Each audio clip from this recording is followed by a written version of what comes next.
Hello, everyone, and welcome to another edition of Midweek Momentums, your No More Mondays hit of motivation to help you get through the middle of the week. And something is on my mind today, coming off of another live session I just did with a couple colleagues of mine.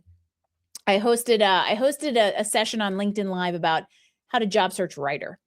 And I had a couple people join me, and essentially it was just a sound off session to talk about everything that irritates us about job searching and where a lot of us kind of fall short. But something really interesting came up. My friend Diana Alt said something that she wishes people out there job searching would stop job searching like it's a job and stop, toiling away in unproductive activity. And that really got me thinking about that doesn't just happen in a job search, that happens in work and that happens in life, right? We've all heard it and we've all worn it, the busyness badge of honor. How many times have you walked up to somebody and said, "Hey, how are you?" Or somebody's walked up to you and said, "Hey, how are you?"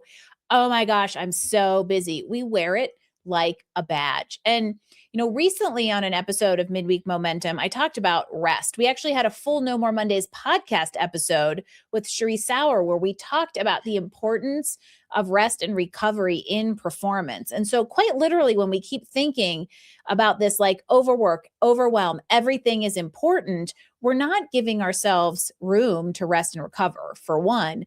But even more importantly, I think that's where we're getting this level of overwhelm. And busyness isn't actually a badge of honor. In my opinion, it is a sign of misprioritization, because when everything is important, everything becomes important, and we have no ability to prioritize things into different buckets so that we can work through a decision matrix on what needs to have our attention versus everything having our attention, which it can really feel like in this world where information is infinite, tools abound. We have so many technologies that we're dealing with every day. I was just talking about this with some friends because, I'm building AI agents in N8N to automate things. And another friend is building a platform to help people track things. And we've got infinite drafts and infinite chat threads about our purpose and our products and like all of these different things. In case you didn't notice, I'm talking about myself.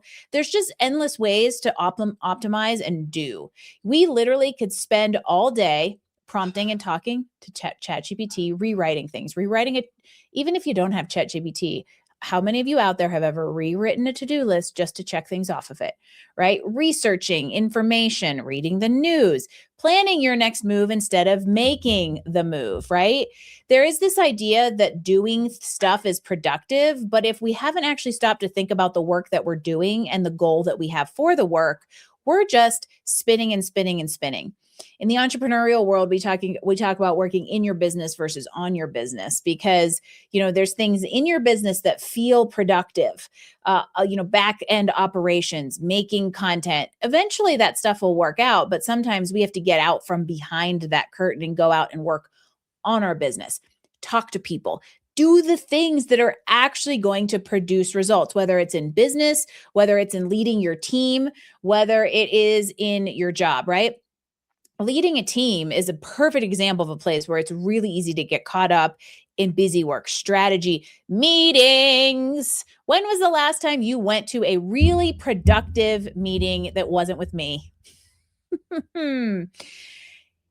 We mask output for the activity to generate the output, but miss the pivot point to actually make the move and use the thing. Intentional progress over masked productivity is the thing that I'm talking about here. And so if this is resonating a little bit, you're maybe a working mom out there who's like, "Oh my gosh, I'm doing all the things and I feel like I have to do all the things." Or you're a leader who just can't figure out what is important. I'm going to challenge you to kind of reframe things. And instead of what should I work on today?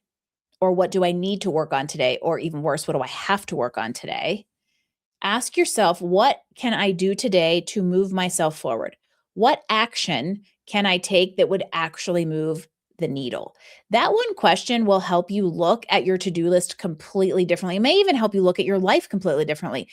Does the laundry actually need to be done today, or do you still have a clean pair of undies in the drawer? It's really, and now you're not going to forget that. You can't unhear that. I just said undies on a podcast. Who else has ever said that? But you're going to remember, you're smiling, and I've proved the point that is it actually essential, or is it just important? There's actually a really cool tool out there. If you've never heard of the Eisenhower matrix, it's sometimes called the urgent and important matrix, for a very good reason. It is a way to put all the things you have to do or all the things you oversee into quadrants that are literally, this is essential and high impact versus this is low impact and I hate doing it. So it's a drain and it's useless. But a lot of times we don't take inventory of what we're doing in work or what we're doing in our teams or what we're doing even at home to figure out what quadrant it could be in, what we can outsource and delegate, and then therefore what is really urgent and essential to focus on. What is the action that is actually going to move you forward today? And if you've done your urgent and important matrix, you can actually look in that little top right quadrant and you can see this is the stuff that's actually going to move the needle. Years ago, in my very first business coaching experience, I had a coach who told me a story about Andrew Carnegie and Charles Schwab, which is near and dear to my heart as a Carnegie Mellon alum.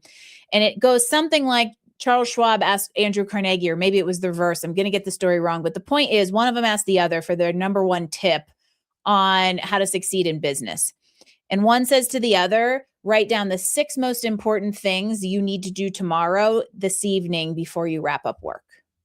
So you can even do a step better than what should I work on today, becoming what action would actually move me forward, and plan all that the evening before. So you come in, you sit down and you go, this is what I know I need in order to move myself forward and get momentum instead of on a hamster wheel of seemingly productive activity, right?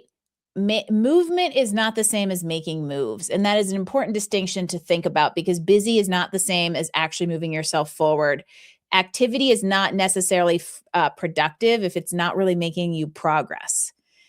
And as humans, we want to move. We want to make progress. We want to make impact. And so if you've been struggling with feeling like you've got a huge to-do list, there's too many priorities, I'll challenge you to just sit down tonight and think about the 6 most important things that will actually move your business forward, actually move your team forward, actually make your business money, right? Whatever that goal is, think about the things that will move you forward to that goal and prioritize those and those only, because busy isn't progress. It's just doing some stuff.